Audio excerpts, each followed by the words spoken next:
on this video, I figure I'll make this quick video. I got the old school thrust vectors. I wanted to get my feet wet, no pun intended, with the thrust vectors. I didn't want to spend all the money for them, so I found a used set some guy had. He posted it on one of those Facebook sites that he put these new thrust vectors on. I asked what he was doing with his old ones, so I got them really cheap. I don't even know if they were meant for this boat. Mine happens to be a 2002 LX2000 Yamaha. So I got the old school Cobra. You know, I'm sure it's going to be a little rough on the steering, but I want to show you what I did and how I decided to put these on. I mean, of course, since I bought it used, I had no instructions. Let me try to set up the phone in a way where you might be able to see this thing. Let me put a brick over the... Maybe this will work. I'm putting a brick over the phone to balance it in position. Hopefully that'll hold it pretty steady. That's good. Now, you'll notice that this is a beveled, you know, this is like a, it's an inserted one. So this one, since the bolt fits down in the hole, that's the one that's really has to be exact. And the only reason I'm saying that is because you don't want it to move. You know, if you drill all of them out, if you mark it and pre-drill and one of the holes are off, this one, this countersunk hole is going to be the one that's going to direct you. So I lined it up, and it has a little L shape. I kind of made the L shape fit in the back. I'll show you when I do the other side. And then this presses on the front. So you want this, you know this lip is going to be flat.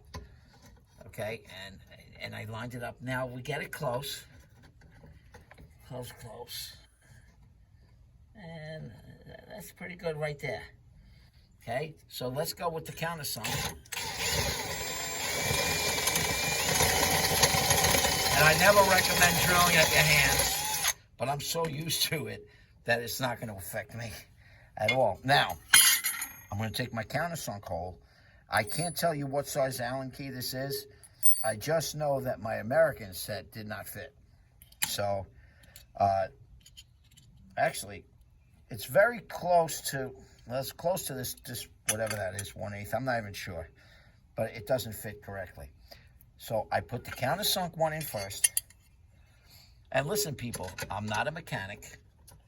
I'm just a guy like you trying to do stuff myself. Sometimes I watch YouTube videos.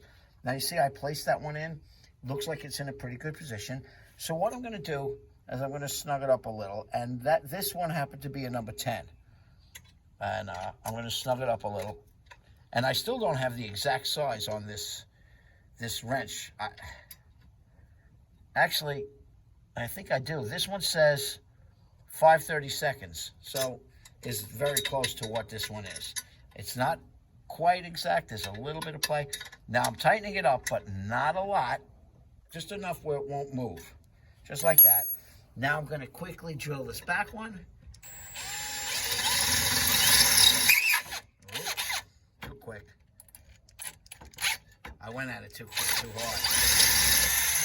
Okay, now we put the bolt in the back. Now the bolt in the back happens to be this one with the bump out, and that one happens to be number 8, it says? Number 5. That's a number 5. And I'll put that one in. And I'm going to snug it a little bit, not because I'm scared it's going to move, but you know what? If that thing vibrates out while I'm drilling the bottom hole, and I'm doing this over my lawn, and I lose the bolt, that would suck because I'm drilling the other ones. I'm just snugging it so it won't go anywhere. Now let's get the bottom guy. I'm going to extend this drill as much as I can in the bit. And the reason I extend it is because it's kind of hitting the bottom of this fin as I'm drilling in. It goes nice and straight. Normally I'd do a pilot first, but in this case it's too far away. The pilot's smaller, short a bit. So it drills real easy because it's only aluminum. I'm not even pressing on it, barely.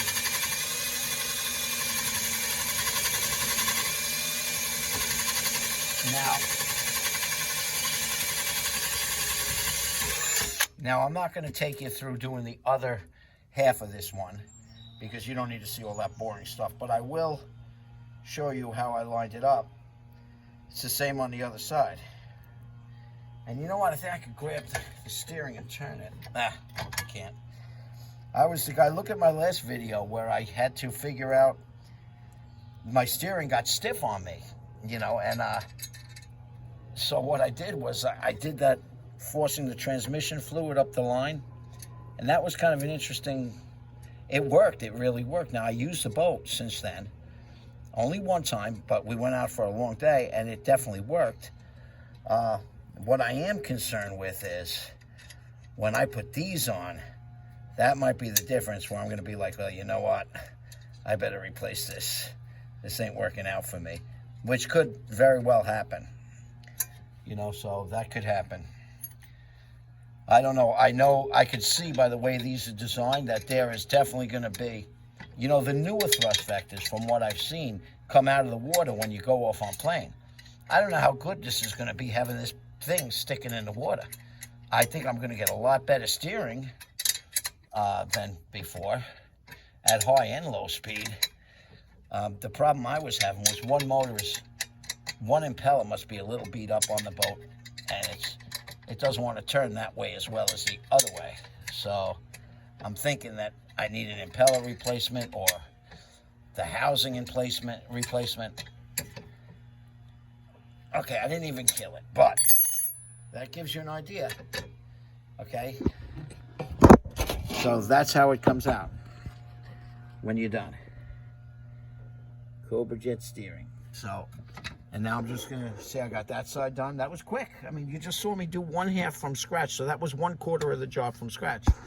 Now I'll probably turn my wheel the other way, and I'll show you what's going on. Okay. Now, now the way I lined it up, you know what? Maybe I'll just show you for a minute. I'll place the phone back again in a way where you can see it. And, I'll put the brick over the top of the phone again.